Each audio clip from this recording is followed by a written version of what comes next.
Welcome back and thank you for staying with us. It is the second hour. We want to focus on the state of the nation. Continue talking to us on our social media platforms at KBC Channel 1 and at Abdiaziz Hashim 2. As I told you, we'll be focusing on the reconstitution of the Independent Election and Boundaries Commission, which is the IBC, as well as what the control of budget clearly stated yesterday in terms of the bursaries, clearly telling the governors that that is a national government responsibility, not the responsibility of the county heads, which of course that left a bitter aftertaste in the mouths of the county heads who gave the presser at Delta House, and also in regards to the striking clinical officers. Of course, that is a matter we'll not discuss today. And then finally, of course, what happened yesterday at Capitol Hill in the United States of America, where Donald Trump came back as the 47th United States of America president. Of course, what will it look like for the African continent? He has been there as the 45th president.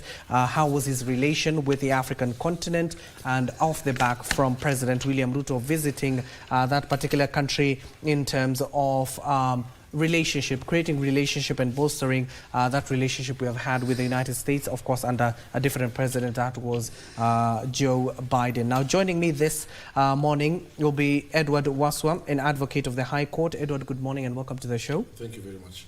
And of course, we'll have now a new face, I should say. Opondo, she is a legal advisor and global health head for Women Achievers Africa. Have I said it correctly? You've said it correctly. Thank you so much. And of course, a familiar face here is Sammy Meli, a governance expert. Let me start with you, Sammy. In terms of the reconstitution of IBC, this is not the first time we've spoken about it. This is the umpteenth time we're talking about it. Yesterday, the reason why I'm asking you that particular question is that the LSK president, of course, your president, clearly gave out some of the issues. And she's saying we're risking a breach of a crucial electoral timelines in the country. We have not done the boundaries delimitation. Constituencies, some in the country, do not have legal representatives, including even members of the county assembly. So are we facing a crisis in this country? Good morning, Hashim. I think we are actually facing a crisis. 2027 is just around the corner. The IBC needs to have been constituted as soon as yesterday. The court cases, for example, the one that was launched by Wiper is still also in the process. And therefore, I think we are facing constitutional timelines, remembering that there are people who went into election and then they lost their member of parliament. They went into election. There are election disputes that perhaps emerged. There are also wards that don't have representation at the moment. I can recall there are around 4 constituencies that don't have a representation in parliament, and the years are running out. The term limit for the term for this August House is also coming to a close. Yet there are Kenyans out there who do not have representation. There are also delimitation of boundaries, constituency boundaries, that needs to have been done before the next election. And I'm facing a situation whereby the constitution of IBC will be done hurriedly, and then the delimitation of boundaries. Remember, there is public participation in also those delimitation of those boundaries. There could be ensuing court cases coming from the boundaries, and this needs to be done in a speedy way at the moment. And I say most of the time, litigation is not the way to go if people can sit down and agree and say and withdraw those cases, because the case in court is also stopping some serious issues from being handled at the moment. I think as a Kenyans, we need to determine how we need to go about, especially when it comes to constitutional offices that need to be constituted in good time so that we can have elections. Remember, at the same time, there needs to be some purchases that need to be made in preparation for the next elections. There is a budgeting process for the next elections also that needs to be done. And without the commissioners in place, we would face a crisis. And at the end of the day, if this is done hurriedly and with little consultation, we might have a crisis also after elections where people will say this was not done at the right time, this was not done at the right time, there is, for example, partialism in the appointment. And remember, since the appointment of the few that were appointed, and then there's this party that went to court, it becomes an issue, a thorn in the flesh of this country, because every other time we have things being, we have a back and forth way of doing things. And I think now when we have a broad-based government, I think the president and the leaders of opposition should come together and agree, because right now we have less than 3 years into the next election. Otherwise, election issues are emotive in this country. Election issues are dear to most Kenyans. And now we have a diverted attention. We are dealing with other things. Yet we have a very important body called IEBC that needs to be constituted as soon as possible. Okay. Let me head over to Wakili now. Wakili, we have even seen your president urging even the judiciary to expedite all cases when it comes to the reconstitution of the electoral body. So is this possible, and how, as the judiciary expedite all those cases, what will it mean? Are they, for lack of a better word, kuachilia your kesi, ama what is going to happen? Well, thank you very much for having me. You know, when you're talking about requesting the judiciary to expedite matters, doesn't mean that a certain party will be prejudiced by that decision. The question or the idea behind it is to make sure that we do not fall into a constitutional crisis. Because as my brother has rightfully pointed out. Okay, give me a minute. Of course, I'll be coming back to Wakili. Right. We're receiving, of course, a live link from our very own Simon Achola, who's following President William Ruto during his Western tour. Simon, good morning. What can you tell us about the president's diary? Where is he expected to be today? And what are certain activities that the head of state is expected to take over today? Well, of course, we'll be heading over to Simon as and when we get them. Continue, Waswa Wakili, before I head over to Simon Achola. I do hear now we do have Simon Achola. Simon, good morning. If you can hear me, what can you tell us about the president's diary today? Well, thank you very much, Hashim. Indeed, we are in Kakamega County, and we are keeping tabs on exactly what is going on here in Kakamega County. And the president has actually commenced his Western region tour on Sunday when he went to Cheptais for a church meeting. And then, of course, yesterday he was in Mumias, that is in Kakamega County, for that historic function where, of course, for the very first time in this country, Ken farmers were actually getting bonuses from out of their toil in terms of supply of cane to Mumias Sugar Factory. Today, Hashim, what will be happening is that the president, currently, as we speak, he's actually at Kakamega State Lodge. What is happening is that he's actually having a cabinet meeting, and then from there, he will be heading to Shinyalu to launch last mile connectivity, that is an electricity program, of course, targeting to ensure that each and every household in this country can actually access electricity. But just to give you a brief of exactly what has been on the forefront of some of the things that we've actually picked out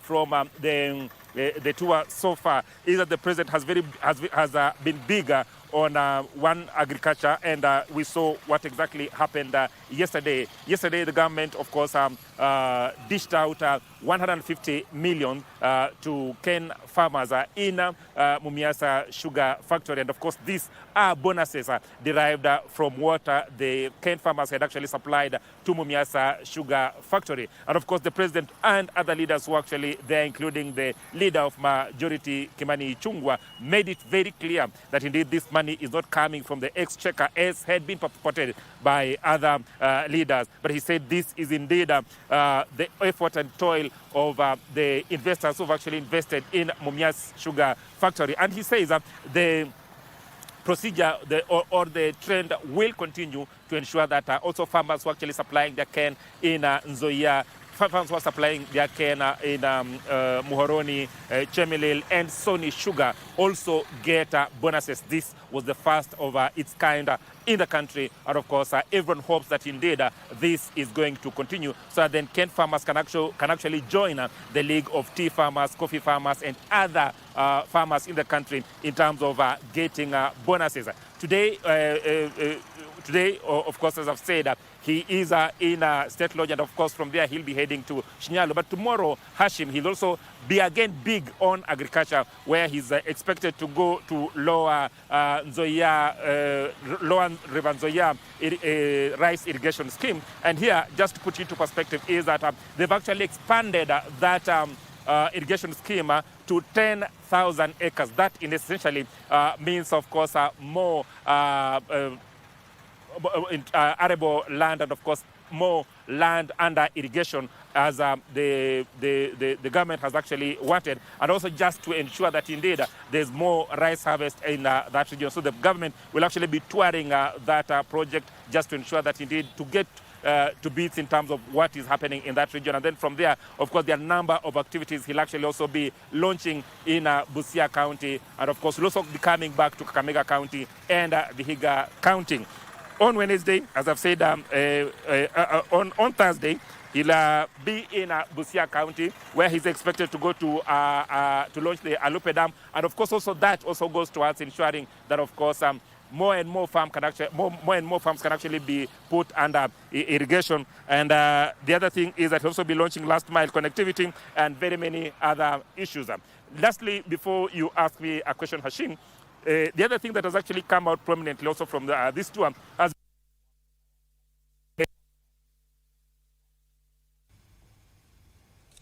Okay, we apologize for that. Of course, that is our very own Simon Achola, just keeping tabs on the president's tour in Western Kenya. Of course, my question to him would have been the succession we have seen of 2027 politics, which has also been very dominant with the president and his various foot soldiers who have been able to go to the western part of the country, aside from the agenda or the plan the government seeks to implement when it comes to the affordable housing project, the agriculture and the last mile connectivity. We'll be getting back to Simon Achola as and when we get more. But Wakili, we were talking about in terms of the procedure that will see the courts to expedite some of these cases in regards to the reconstitution of IEBC.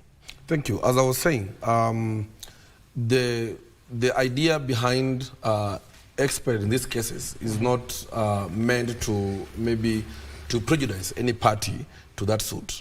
The courts have that mandate to make sure that they do not take a country to something we called constitutional crisis. And we all know that at the moment we don't have time for these cases and approving the panel appointing commissioners. I remember there's a back and forth, as my brother said, back and forth. Some people will not be comfortable with certain candidates, so there will be a lot of matters. So the idea around expert those cases is just to make sure that we don't fall into that trap. And it is not something illegal. It is a prerogative of the Chief Justice to make sure that as the head of the judiciary, she does not take the country to that route. So it's not a question of, to actually a case, not at all. It's just making sure that matters have been done on time to make sure that the country is safe. We've seen such matters happening. This was the first time. We've seen, you remember, anytime we always have these political parties disputes, the Chief Justice always gazettes timelines to make sure that they are cleared on time so that the country can kick off its agenda on time. We cannot be in courts fighting over, I lost this vote or you stole my vote. The entire 5 years, there must be a timeline to allow the country to perform. So it's not about anything to do with prejudicing any party, but just to make sure that a country moves on. So it is purely legal. is not something illegal that you saw our president trying to advocate. And we must applaud our president. She has really, no, our president, the LSK president, the Law Society president, she has really... You should be very categorical which president you're talking about, because there are so many presidents in this country. Yes, I'm first of all loyal to my president of LSK, then to His Excellency William Ruto. So she has done tremendous work as far as keeping the constitution alive is concerned. Yes. And of course, to Mildred, in terms of ensuring that at the end of the day we do not witness tedious litigation after an election, is this a recipe for one? I would say it's a recipe for one, because I'm seeing like the timeline might be short because the numerous cases that are pending in court, and I'm seeing that there has been calls for these things to happen. And there has been also laxity on the part of the judiciary. I don't know whether it's part of the judiciary itself or there's a bigger person behind the judiciary. Because if this don't happen within time, then it means that it will be happening hurriedly. And when it happens hurriedly, it means that by the end of the day, there are people who will not get justice. Because we are going with time and we want to finish very fast because there's another election that is coming in. Yes. And of course, Sami, this is not the first time in the country we are finding ourselves here. Why do we always like to ensure that we hurry everything at the end of the time, given that we are 2 years from an election, we do not have a boundaries delimitation? In your view, given that we have even witnessed the politicians in the country urging the judiciary to expedite these cases, but is there good political goodwill to ensure that this happens? I don't think we have political goodwill because actually by the time you end up in such a situation, it means you didn't involve all the parties in your constitution of IEBC. And therefore, remember, we have limitations. For example, we need to have a continuous voter registration, which is not going on. Number two, we also need to have voter education, continuous again, which again, the IEBC is still quiet because of that constitution. And as my able panelists here have said, is that we are facing a crisis, and if we are not careful, we might do these things hurriedly, and at the end of the day, do not satisfy everybody. I thought there could be a way we can do a consensus. We mustn't wait for the Chief Justice to call us on the table, because also she could be having her plate full. Because remember, there are cases, there are historical cases that are still there. There are also other new applications, even as we are speaking right now. Perhaps there is one of the lawyers in the system filing another case. And remember, we also don't have enough magistrates and judges to determine all these cases at the same time. So I would call upon whoever has that case in court to seek consensus where they could sit down, dialogue, agree on the way forward, because we are all Kenyans. This is our country. No one person cannot hold the whole country at ransom, in as much as we want that person to get justice. But at the same time, that person cannot hold the entire country at ransom, because we need to register voters, we need to educate voters, we need to delimitate the boundaries, especially the wards, looking at the Constitution of Kenya, where it says when it reaches a certain number of voters or a certain population, the constituency or the ward has to be split. And there is also a constitutional timeline of every 8 years, if I'm not wrong, that the Constitution, now since 2010, we are even beyond the 8 years where we are supposed to have delimited the boundaries. And therefore, I'm looking at a situation whereby we'll do these things hurriedly, and then we start complaining. The same IBC has to recruit also other officers. Perhaps there are those who have retired. There are those who have gone through natural attrition. Some have sought employment elsewhere. Remembering that at the constituency level, we have returning officers. We have those other officers at the level. There are also clerks that work in IBC offices all around the country. And all these things have have to be done within the next 2 years.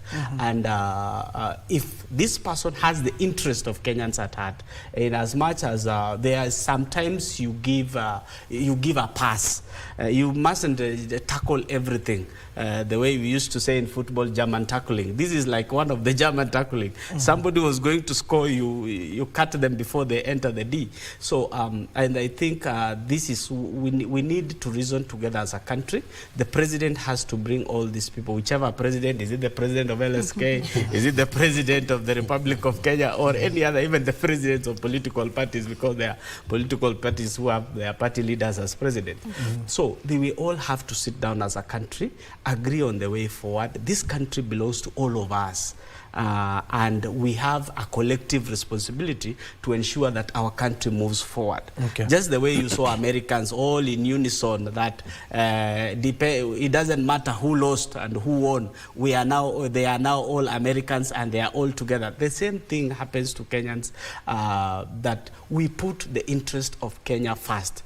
Don't put the interest of your political party to come first. Think, because if I were to allow Waswa, for example, to steal the show, and he has an important thing to do, I would just allow him even a few of my minutes. So the same thing happens to Kenyans. We mustn't get away always. Sometimes the majority have their say, but the minority have their say, but the majority have their way. Yes. And Waswa, given that that is the political problem. Now to the legal problem. We have seen a number of, in various years, we have witnessed most of the commissioners, if not, most of them are lawyers. So given that they see some of these legal loopholes that are within the commission, why not resolve it or come up with a legislation that at the end of the day, if there are no commissioners in place, I know it's quite a debate between the CEO and the chair, so that we don't witness what happened between Chebukati and Chiloba. But at the end of the day, those legal loopholes, what could be some of the suggestions that you could even front that could be used in that particular scenario? Yes, you're right. Those are the issues that we are having as far as the legal platform is concerned. You know, the problem is the same politicians are calling lawyers in Parliament also have different interests. You will agree with me that some people thrive when there's confusion. So this confusion sometimes benefits a certain constituency. Yeah, like in this case. I will not shy of to say that whatever is happening is benefiting the government of the day. Yeah, because how so? Yeah, I'm heading there. Because in the event that there is this confusion, remember the Constitution talks about August being the date for election. But will you force the IEBC to proceed for elections when it's not ready? What will happen? You cause a crisis, then it become a solution.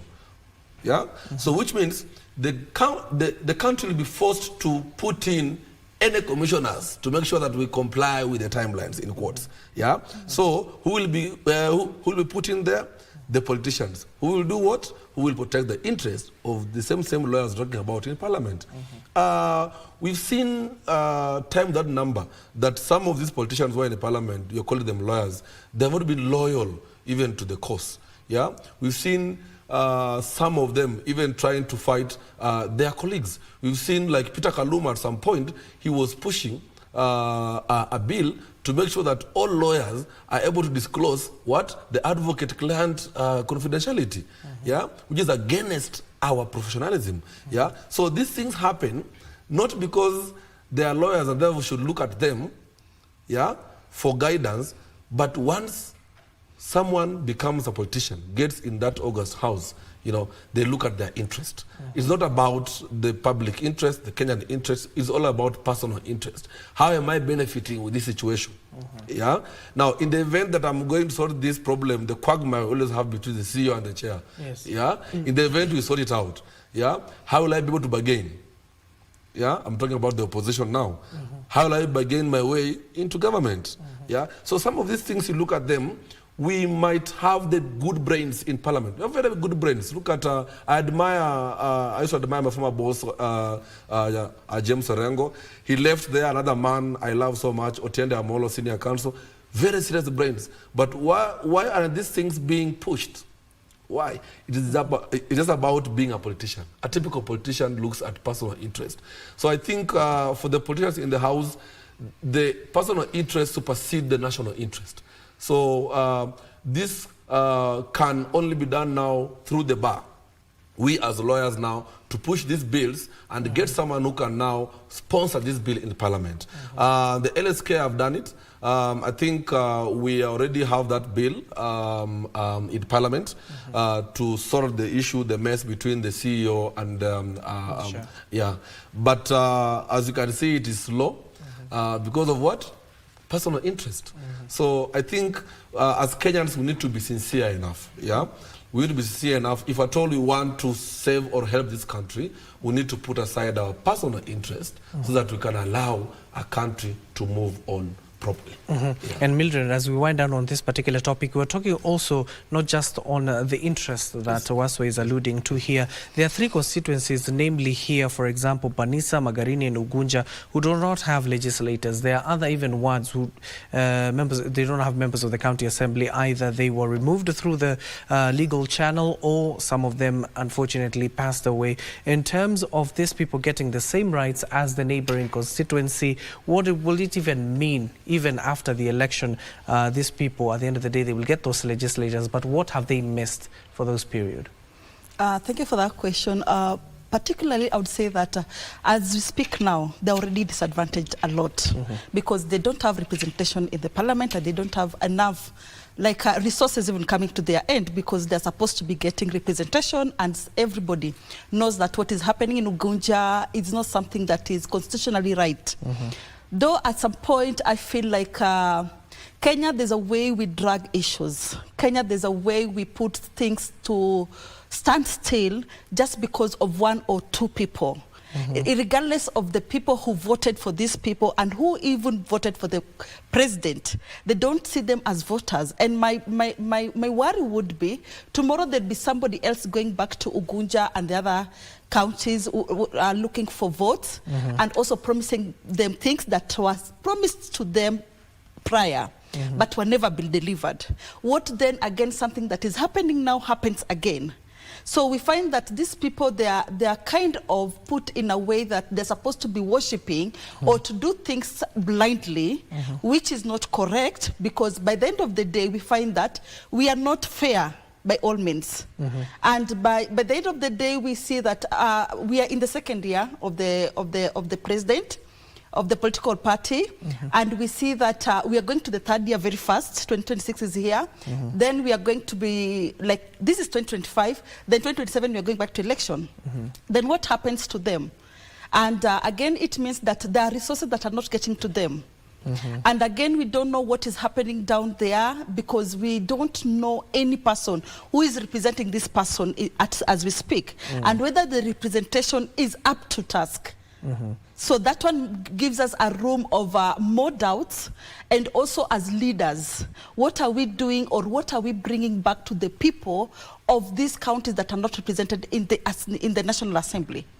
So this one also brings a lot of political disadvantage, because there are people now sidelining, coming in and saying how these people, you voted for the wrong person, vote me again, I'll be here and deliver this thing. If this would have happened, if you'd have voted me in, this would have been the case. But now we see that they don't have a choice. But at the end of the day, they'll take somebody who has been giving them maybe hands to mouth, something benefits or something that they can't equate to what other counties are getting. And we know what happened in Ugunja. It's the Opio Wadai, who was also the minority leader, was appointed now as a cabinet secretary. But what we can confirm is that Banisa, member of parliament, unfortunately lost his life 1.5 years ago. But Sammy, as we wind up, we're talking about going forward. What should we be seeing, aside from telling the judiciary to expedite those cases in future, so that we do not find ourselves here every single time? What should be done?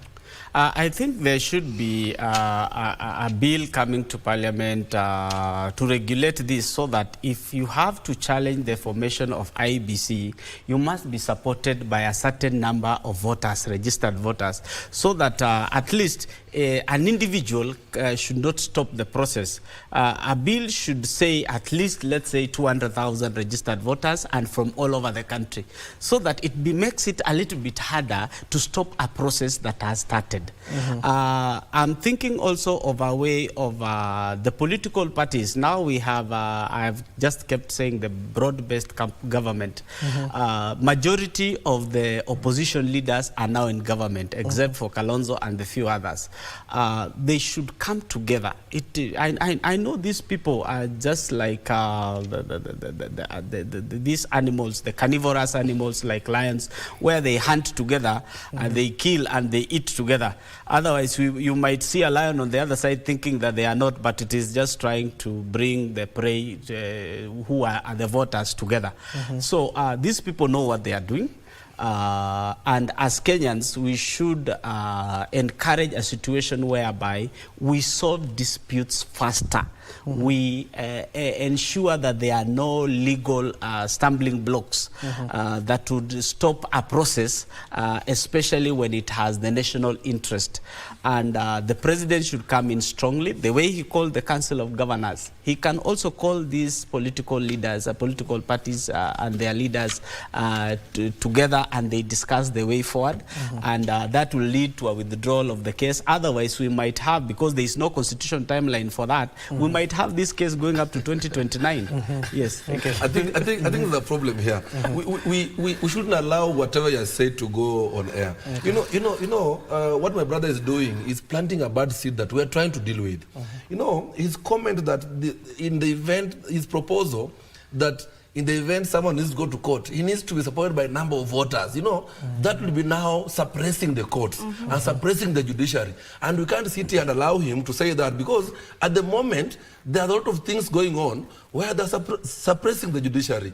You know, every Kenyan has a right to go to court, whether they have a bad case or a good case. You don't have, you know, where Sammy is taking us, where Sammy is my very good friend. Where Sammy is taking us, he wants to take us to the Moi era, you know, where you must have some signatures for you to do something.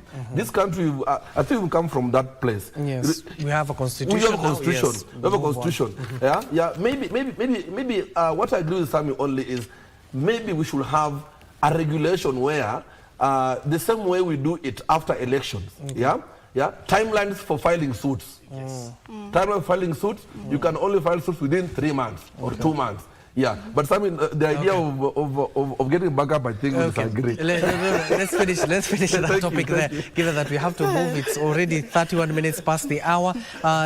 Gentlemen and lady, of course, you heard what happened yesterday. The Control of Budget last week, that is, issued a circular directing that county governments, especially governors, they should not involve themselves in bursary allocation, given that that is a function of the national government. You heard it yesterday at Delta Corner, where the governors converged, of course, vehemently opposing what Dr. Margaret Nyakango was talking about. Let me start with you now. We're talking about, Mildred, we're talking about bursary allocation. In your view, as a legal advisor, who is supposed to oversee such initiative? Is it the national government or the county government? Okay, according to me, it should be the county government. But you have to agree with me, like we have so many issues when it comes to the county government, because there's a lot of disparity, there's a lot of cries. Mostly when I look at the county government allocation of bursaries, it happens mostly women are the ones who follow up the bursaries. They're the ones who go after the bursaries. They're the ones who follow up for their queuing for their children and crying every day that the bursary is not allocated. In your view, what about then the NGCDF that funds almost over 50% of its fund to bursary allocation? If you're for the county government, what happens to the national Okay, I'm not government for the system? county government. Okay. I'm coming back to the national Okay. government. Okay. I would like it to be regulated so that the governor or the people at the county government don't look at their own people. There should be a level ground where everybody who deserves a bursary gets a bursary. Not that somebody who is capable of raising their fees, somebody who is capable of going to school comfortably without bursary is allocated more bursary. Then we find that these people who are very less fortunate, the orphans, the children of the widows, they are still there looking for bursary of which they never get. So such disparity, to tackle it, I would go for national government. Somebody who doesn't know Mildred, who doesn't know my children, but because of the application, they will just see the need and say, let me allocate Mildred and her children, Mildred's children this amount, without knowing me. Yes. Do we need a legislation, and who is supposed to be overseeing when it comes to bursary allocation? I think I've said it time without number, that why are we handing over a lot of money to politicians to dish them out as if they are awarding their cronies? Why can't we make education free, all these bursaries to be collapsed and be taken to the Ministry of Education, make education free, and we go on. You know, this idea of handing over money to the NGCDF, you know, these MPs, I've seen most of them. Most of them are my friends. How they behave. You know, they just tell you when they pay list ya watu yako, they pay list ya watu yako, then they dish out. You know, just awarding. So for me, I think that we need a bill. We need a bill in Parliament so that we can collapse all these bursaries. Yeah, the governor's work is not to issue, is not dish out bursaries. Yeah, the work of bursaries should and remain onto the national government through the Ministry of Education. What is the work of the Ministry of Education then? Is it just regulation? No. Make sure everyone is at school. Bring in the county government, bring in the administration to make sure that every kid has gone to school. Yeah, there are chiefs. What about the chiefs? Administration, DCs, DOs, get them. Yeah, make sure kids are at school. So this idea of who should get money, governor, MP, should just stop. No, in terms of the finances, the governors remove it from their allocation. Which should not be the case. Yes. Which should not be the case. What are they financing? What are they financing?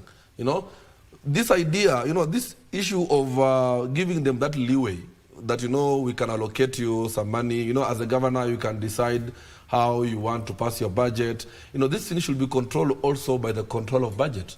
Yeah? Which she has. Yes, she has. Yeah. And which I think I applaud her. I applaud the control of budget for doing that.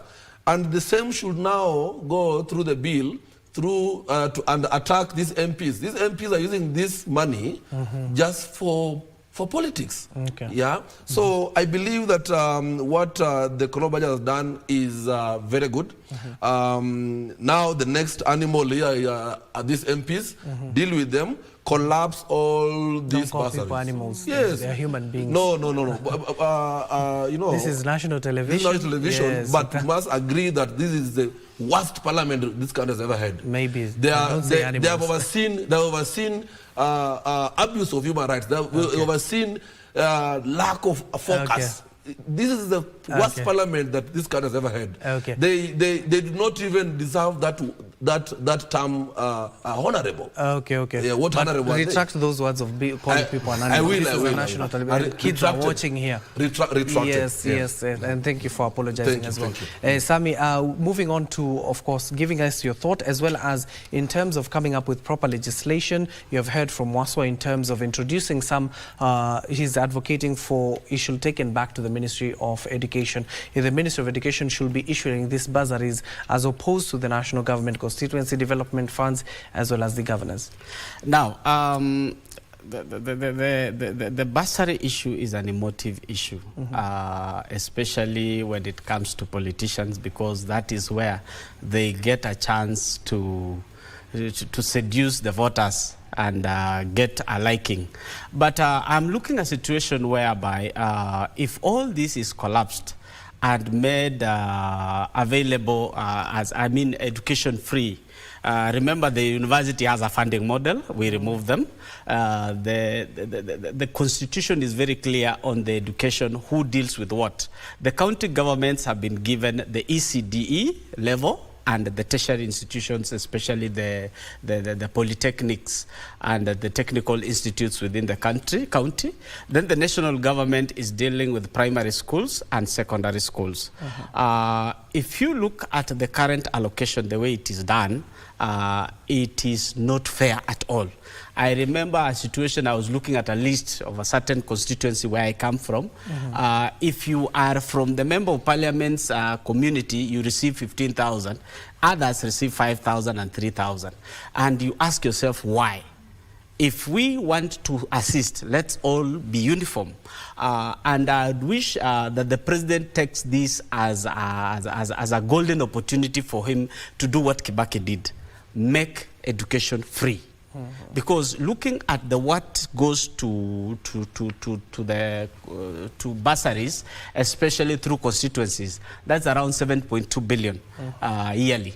If you look at the county government, they are at a rate of around 14 billion. 14 billion plus, that's around 21 billion added to the education fund that is there. It can easily help us make education free. This fund should go back to the Ministry of Education, and then the national government, through its organs, from the village elder all the way to the presidency, there is a way they coordinate and get to know who are the needy people in the village. I am sure my governor may not know the needy community, but my village elder, the needy family, but my village elder would be able to know. Remember, we had what we call Nyumba Kumi. Yes. I can just get 10 houses and I know which is a needy house. Otherwise, I can't give bursary for somebody who is, for example, working, has an income, and leave out somebody else who survives on kibaruas. So the national government should do that, and also even through schools, because the schools, school heads know the needy students. And at some point, even they have asked us in our WhatsApp groups that there is this needy student, has not been able to attend classes, we need to assist this, and we end up even contributing as parents.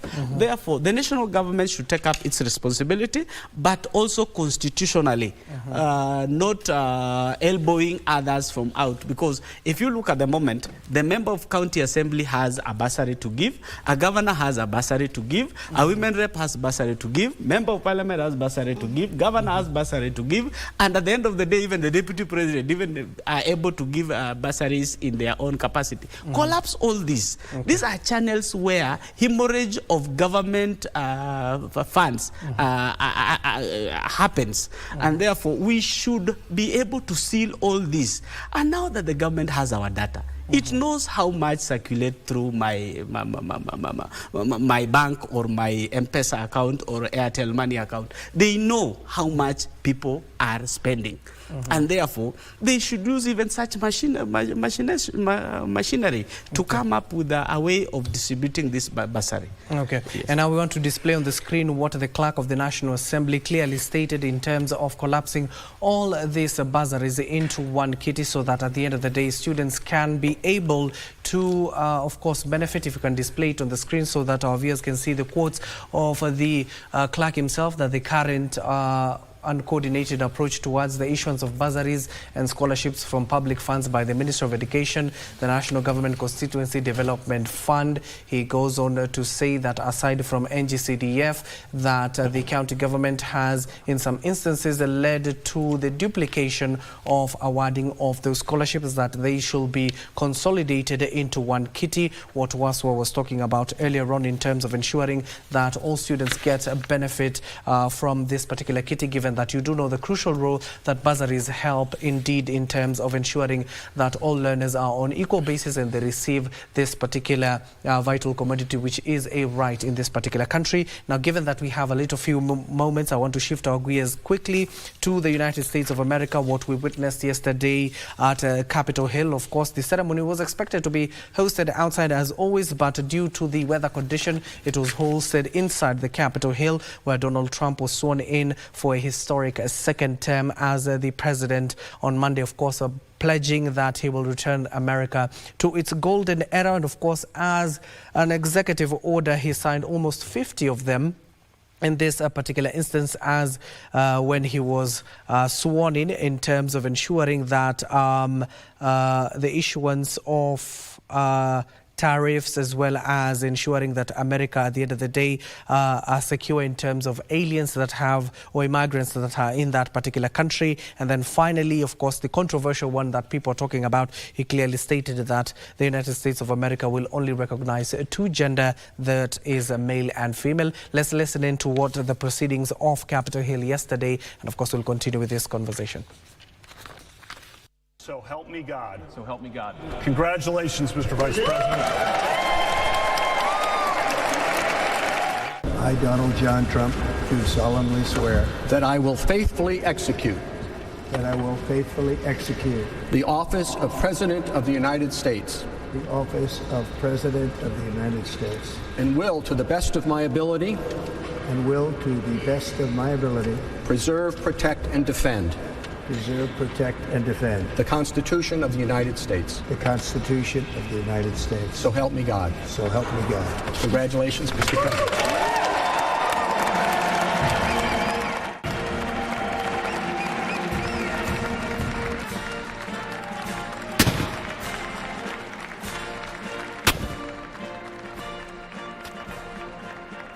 The golden age of America begins right now. Stay forward, our country will flourish and be respected again all over the world. We will be the envy of every nation, and we will not allow ourselves to be taken advantage of any longer. During every single day of the Trump administration, I will very simply put America first. America will soon be greater, stronger, and far more exceptional than ever before.